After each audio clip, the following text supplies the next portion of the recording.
नमस्कार, आप देख रहे हैं सुप्रभात न्यूज एमपी और मैं हूं आपके साथ महक कपूर। आइए नजर डालते हैं 25 फटाफट बड़ी खबरों की ओर। इससे पहले न्यूज को कहां से देख रहे हैं आप हमें कमेंट करके जरूर बताएं। लोकसभा चुनाव से पहले धार्मिक स्थलों की यात्रा करवाएगी मोहन सरकार। राज्यपाल के अभिभाषण पर चर्चा में मुख्यमंत्री डॉक्टर मोहन यादव ने कहा कि लोकसभा चुनाव के पहले इंदौर से महाकालेश्वर, इंदौर से ओंकारेश्वर और इंदौर से बाकी धार्मिक स्थानों की यात्रा करा सके, इसके लिए प्रयास कर रहे हैं। अंतरिम बजट में भी इसके लिए कुछ प्रावधान किया है। धार्मिक स्थलों के लिए हेलीकॉप्टर की सुविधा देने की तैयारी है। मोहन यादव ने कहा कि हम कोशिश तो यह कर रहे हैं कि ये टेंडर ठीक समय पर हो जाए तो लोकसभा चुनाव के पहले इंदौर से सभी धार्मिक स्थानों की यात्रा करा सके। परिवहन विभाग को इंदौर के स्कूली वाहनों की जांच कर बनानी होगी रिपोर्ट। जिले में संचालित स्कूलों में पढ़ने वाले विद्यार्थियों के परिवहन में लगी वाहनों की सतत जांच की जाएगी। परिवहन विभाग प्रत्येक सप्ताह स्कूली वाहनों की जांच कर रिपोर्ट तैयार करेगा। स्कूली वाहनों की जांच में मिली कमियों और कार्रवाई की रिपोर्ट बनाकर प्रशासन को रिपोर्ट प्रस्तुत करनी होगी। स्कूली विद्यार्थियों की सुरक्षा के उपायों के तहत यह प्रक्रिया सतत चलेगी। वहीं स्कूली वाहनों में कमियां मिलने पर दूर कराई जाएगी। बीना और कोटा के बीच चलेगी नई मेमू ट्रेन। आज बुधवार को होगा शुभारंभ। पश्चिम मध्य रेलवे ने आज बुधवार से बीना कोटा बीना के बीच नई स्पेशल मेमू ट्रेन प्रारंभ करने का निर्णय किया है। इस अनारक्षित विशेष ट्रेन का संचालन प्रतिदिन होगा। बीना कोटा मेमू बीना स्टेशन से शाम 5:20 पे प्रस्थान करेगी। इस ट्रेन का कोटा आगमन मध्य रात्रि 12:50 पे होगा। कोटा बीना मेमू कोटा से शाम 3:15 पे प्रस्थान कर उसी दिन रात्रि 10:40 पे बीना पहुंचेंगी। भोपाल में कांग्रेस का प्रदर्शन, पुलिस ने किया वाटर कैनन का प्रयोग। राजधानी भोपाल में विभिन्न मुद्दों को लेकर कांग्रेस का उग्र प्रदर्शन जारी है। कांग्रेसी विधानसभा का घेराव करने के लिए जा रहे थे, हालांकि पुलिस ने उन्हें बैरिकेडिंग कर रोक दिया। कांग्रेसियों को आगे बढ़ने से रोकने के लिए पुलिस ने वाटर कैनन का प्रयोग किया है। इधर प्रदेश कांग्रेस अध्यक्ष जीतू पटवारी और युवा कांग्रेस के राष्ट्रीय श्रीनिवास बैरिकेड पर चढ़ गए। बताइए, युवा कांग्रेस कार्यकर्ता विधानसभा का घेराव करने के लिए पीसीसी कार्यालय से निकले। जैसे ही कार्यकर्ता विधानसभा के लिए शिवाजी नगर चौराहा पर पहुंचे तो पुलिस ने बैरिकेड लगाकर उन्हें रोक दिया। मध्य प्रदेश में ऑनलाइन गेमिंग पर लगेगा 28% जीएसटी। मध्य प्रदेश सरकार ऑनलाइन गेमिंग पर जीएसटी वसूलेगी। केंद्र सरकार इस पर 28% जीएसटी लगा चुकी है। प्रदेश में 2 बार मध्य प्रदेश माल एवं सेवा कर अधिनियम में संशोधन के लिए अध्यादेश ला चुकी है। अब विधानसभा में मध्य प्रदेश माल और सेवा कर संशोधन विधेयक पारित किया गया है। कांग्रेस के सदस्यों ने इसके विरोध में बहिर्गमन कर दिया और फिर संशोधन विधेयक ध्वनिमत से पारित हो गया। 15 फरवरी से शुरू होगी सीबीएसई बोर्ड परीक्षा। केंद्रीय माध्यमिक शिक्षा बोर्ड की बोर्ड परीक्षाएं 15 फरवरी से शुरू होने जा रही हैं। इस परीक्षा के लिए शनिवार से एडमिट कार्ड भी स्कूल से जारी किए जा रहे हैं। 10वीं का पहला पेपर 21 फरवरी को हिंदी का होगा। वहीं 12वीं का पहला पेपर 15 फरवरी को इंटरप्रेन्योरशिप का होगा। इस बार इंदौर में सीबीएसई के 35 से अधिक परीक्षा केंद्र बने हैं, जहां पर 30,000 से अधिक परीक्षार्थी परीक्षा देंगे। परीक्षाओं का समय सुबह 10:30 से दोपहर 1:30 बजे तक रहेगा। आईआईएम इंदौर के विद्यार्थी को मिला 1 करोड़ का प्लेसमेंट, औसतन पैकेज करीब 25 लाख का। प्रदेश के प्रतिष्ठित बिजनेस स्कूल आईआईएम इंदौर के विद्यार्थियों को इस सत्र में विभिन्न कंपनियों में अच्छे पैकेज पर प्लेसमेंट मिले हैं। आईआईएम इंदौर ने अपनी 2022-2024 बैच के फाइनल प्लेसमेंट में 100% के प्लेसमेंट के साथ सफल समापन किया है। धीमे चल रहे नौकरी बाजार में संस्थान में 150 से अधिक रिक्रूटरों ने 2 वर्षीय पोस्ट ग्रेजुएट प्रोग्राम और 5 वर्षीय इंटीग्रेटेड प्रोग्राम इन मैनेजमेंट के 594 विद्यार्थियों को ऑफर दिए हैं। शिवराजपुरी लोकसभा चुनाव से पहले लागू होगा सीएए। मध्य प्रदेश के पूर्व मुख्यमंत्री शिवराज सिंह चौहान ने मंगलवार को कोलकाता में कहा कि लोकसभा चुनाव से पहले सिटीजनशिप अमेंडमेंट एक्ट लागू हो जाएगा। उन्होंने दावा किया कि विपक्ष भ्रम फैला रहा है कि इससे किसी की नागरिकता छीन ली जाएगी, लेकिन यह तो नागरिकता देने का कानून है। न्यूज एजेंसी से बातचीत में चौहान ने कहा कि मुझे पूरा भरोसा है कि सीएए को लोकसभा चुनाव से पहले लागू कर दिया जाएगा। मध्य प्रदेश हटाए जाएंगे सभी दर्जा प्राप्त मंत्री, निगम मंडल और प्राधिकरणों की राजनीतिक नियुक्तियां भी होंगी निरस्त। मोहन सरकार में निगम मंडल और प्राधिकरणों में राजनीतिक नियुक्तियों को निरस्त करने का सैद्धांतिक निर्णय लिया है। इन सभी को कैबिनेट व राज्य मंत्री का दर्जा दिया गया था। सरकार के निर्णय के बाद मध्य प्रदेश राज्य कौशल विकास एवं रोजगार निर्माण बोर्ड के अध्यक्ष शैलेंद्र शर्मा, उपाध्यक्ष नरेंद्र बिरथरे और राज्य वन विकास निगम के उपाध्यक्ष सत्येंद्र भूषण सिंह की नियुक्ति निरस्त कर दी गई। एमपी बोर्ड 10वीं 12वीं की आंसर शीट चेक करने वाले शिक्षकों को इस बार मिलेंगे 3 रुपए ज्यादा। एमपी बोर्ड परीक्षा की उत्तर पुस्तिकाएं जांचने जा रहे शिक्षकों के लिए अच्छी खबर है। माध्यमिक शिक्षा मंडल ने बोर्ड की कॉपियां जांचने का मेहनताना 3 रुपए प्रति कॉपी बढ़ा दिया है। तय हुआ है कि इस वर्ष से कक्षा 10वीं की कॉपी जांचने वाले शिक्षक को 15 रुपए और 12वीं की कॉपी जांचने वाले शिक्षक को 16 रुपए प्रति कॉपी के हिसाब से मानदेय दिया जाएगा। पिछले 6 साल से 10वीं का मूल्यांकन शुल्क 12 और 12वीं का 13 रुपए प्रति कॉपी था। मध्य प्रदेश में खूब पड़े ओले, जोरदार बारिश का येलो अलर्ट, सिंगरौली में डोली धरती।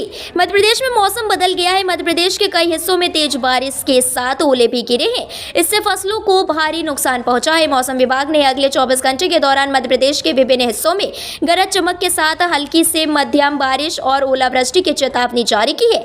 खासकर पूर्वी मध्य प्रदेश में जोरदार बारिश का येलो अलर्ट जारी किया गया है। इस बीच मध्य प्रदेश के सिंगरौली में 3.5 तीव्रता के भूकंप के झटके महसूस किए गए हैं।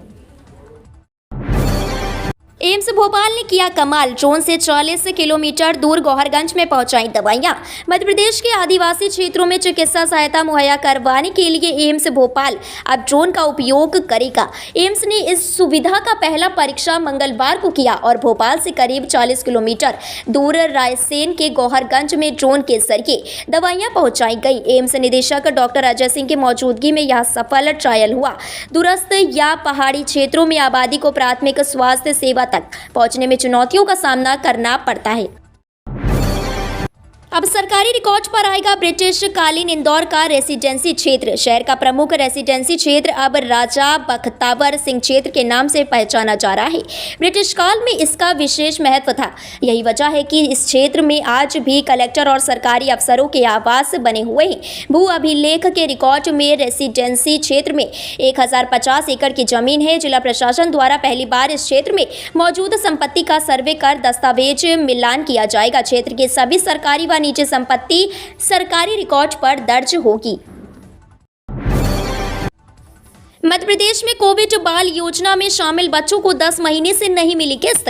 आर्थिक तंगहाली का असर योजनाओं पर दिखने लगा है। कोविड के दौरान जिन बच्चों के माँ बाप या इनमें से कोई एक नहीं रहा, उनकी आर्थिक सहायता के लिए आरंभ की गई 2 योजनाओं के सामने बजट का संकट है। हालत यह है कि किसी योजना में अप्रैल तो किसी में अक्टूबर के बाद से बच्चों को किस्त नहीं मिली है। बाल आशीर्वाद योजना में 5,000 रुपए, मुख्यमंत्री बाल आशीर्वाद योजना में 4,000 रुपए मासिक और स्पॉन्सरशिप में बेसहारा बच्चों को पालने के लिए 4,000 मासिक दिए जाने का प्राविधान है। सौर ऊर्जा की ओर कदम बढ़ाएं, घर पर सोलर पैनल लगवाएं। हाल ही में देश के सबसे स्वच्छ शहर इंदौर में सौर ऊर्जा को बढ़ावा देने के उद्देश्य से हर घर सोलर अभियान की शुरुआत हुई है। इसके तहत आने वाले 2 माह में शहर के 25,000 घरों की छतों पर सोलर पैनल लगाने का लक्ष्य निर्धारित किया गया है। नगर निगम इस लक्ष्य की प्राप्ति में जुट भी गया है। आंकड़ों के मुताबिक वर्तमान में इंदौर में करीब 7200 छतों पर सोलर पैनल लगा हुआ है। हाल ही में नगर निगम ने शहर के सभी 22 जोन की 22 कॉलोनियों और फिर 85 वाट की 85 कॉलोनियों के 100% घरों की छत पर सौर ऊर्जा संयंत्र लगवाने का संकल्प लिया है। विधानसभा घेराव करने निकले कांग्रेसियों पर लाठीचार्ज व आंसू गैस का इस्तेमाल। बेरोजगारी, अपराध और भाजपा के संकल्प पत्र में किए वादे सरकार बनने पर पूरा न करने के विरोध में विधानसभा का घेराव करने निकले कांग्रेसियों पर पुलिस ने लाठीचार्ज किया है। इस दौरान वाटर कैनन व आंसू गैस का भी इस्तेमाल किया गया है। आंदोलन में प्रदेश कांग्रेस अध्यक्ष जीतू पटवारी व युवा कांग्रेस के राष्ट्रीय अध्यक्ष श्रीनिवास बीवी भी शामिल रहे। इस दौरान पुलिस ने प्रदेश युवा कांग्रेस के अध्यक्ष डॉक्टर विक्रांत भूरिया समेत 24 नेताओं कार्यकर्ताओं को गिरफ्तार किया है। हुकमचंद मिल का प्रोजेक्ट दूसरे मिलों की जमीन पर नया शहर बसाने की राह करेगा आसान। इंदौर में हुकमचंद मिल के श्रमिकों के खाते में पैसा मिलना शुरू हो चुका है। हाउसिंग बोर्ड ने भी मिल की 42 एकड़ जमीन के लिए कंसल्टेंट का टेंडर जारी कर दिया है। बोर्ड मिल की जमीन पर कमर्शियल और रेसिडेंशियल प्रोजेक्ट ला रहा है। यहाँ छोटी IT कंपनियों के लिए भी दफ्तर बनाए जा सकते हैं। इस प्रोजेक्ट के धरातल पर आने के बाद शहर के मध्य हिस्से के करीब आधुनिक शहर विकसित हो सकता है, क्योंकि राजवाड़ा से 3 किलोमीटर की दूरी पर 6 मिलों की 300 एकड़ से ज्यादा जमीन 25 से 30 सालों से खाली पड़ी है। अब सौर ऊर्जा से जगमगाएगा अचलेश्वर मंदिर। 20 किलोवाट का सोलर ऊर्जा प्लांट लगेगा। नगर के प्रमुख मंदिर अब सोलर ऊर्जा प्लांट से जगमगाएंगे। सनातन धर्म मंदिर के बाद अब अचलेश्वर मंदिर सोलर ऊर्जा से जगमगाएगा। मंदिर में प्लांट लगाने की प्रक्रिया शुरू हो गई है। ढांचा तैयार किया जा रहा है। मंदिर में महाशिवरात्रि तक सोलर ऊर्जा से उत्पादित बिजली का उपयोग किया जाएगा। इस सोलर प्लांट की कीमत 10 लाख रुपए बताई गई है। वर्ष में अचलेश्वर मंदिर द्वारा 4.5 लाख रुपए के लगभग बिजली बिल का भुगतान किया जाता है। खेत में बर्बादी देखकर फूट फूट कर रोने लगा किसान। कटनी कलेक्टर रवि प्रसाद का एक वीडियो वायरल हो रहा है, जिसमें वो ओलावृष्टि से तबाह हुई फसलों का जायजा लेने गए और खेत में रोते बिलखते किसान को हिम्मत बांधते हुए उनसे शासन और प्रशासन द्वारा राहत देने की बात कहते नजर आ रहे हैं। आपको बता दें, पूरा वीडियो कटनी जिले का बताया गया है, जहाँ पिछले 2 दिनों से बारिश के साथ ओलावृष्टि का प्रकोप आमजन के साथ किसानों को झेलना पड़ा है। इंदौर की सराफा चाट चौपाटी के संचालक के लिए महापौर ने बनाई नई कमेटी। सराफा चाट चौपाटी के संचालन के लिए महापौर ने मंगलवार को नई कमेटी गठित कर दी है। लोक निर्माण तथा उद्यान विभाग प्रभारी राजेंद्र राठौर को समिति का अध्यक्ष बनाया गया है।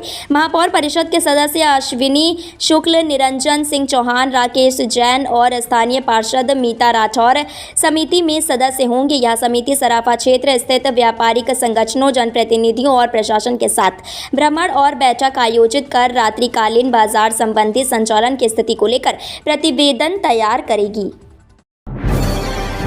High security number plate helmet की अनिवार्यता मामले में MP हाई कोर्ट की परिवहन विभाग को चेतावनी। हाई कोर्ट ने बहुचर्चित high security registration number plate helmet व सीट बेल्ट की अनिवार्यता के प्रकरण में सख्ती बरतते हुए प्रदेश के परिवहन आयुक्त व ADGP ट्रैफिक के विरुद्ध अवमानना कार्रवाई की चेतावनी दी है। मंगलवार को अवमानना प्रकरण दर्ज किया जाना लगभग तय था, किंतु इसी बीच राज्य की ओर से अतिरिक्त महाधिवक्ता हरप्रीत रूपराहा ने जवाब पेश करने 1 दिन की मोहलत ले ली। पंचमी पर बसंती रंग से रंगा नजर आएगा शहर। उल्लास के साथ रवि योग में मनाया जाएगा पर्व। माघ माह में शुक्ल पक्ष की पंचमी तिथि को बसंत पंचमी का पर्व शुभ रवि योग में आज उल्लास व श्रद्धा भाव के साथ मनाया जाएगा। बसंत पंचमी के दिन मां सरस्वती की पूजा करने से मां लक्ष्मी और देवी काली भी प्रसन्न होती हैं। इस दिन देवी सरस्वती का जन्म हुआ था। मान्यता है कि बसंत पंचमी के दिन मां सरस्वती हाथों में पुस्तक, वीणा और माला लिए श्वेत कमल पर विराजमान होकर प्रकट हुई थी। इसलिए इस दिन मां सरस्वती की विशेष पूजा अर्चना की जाती है।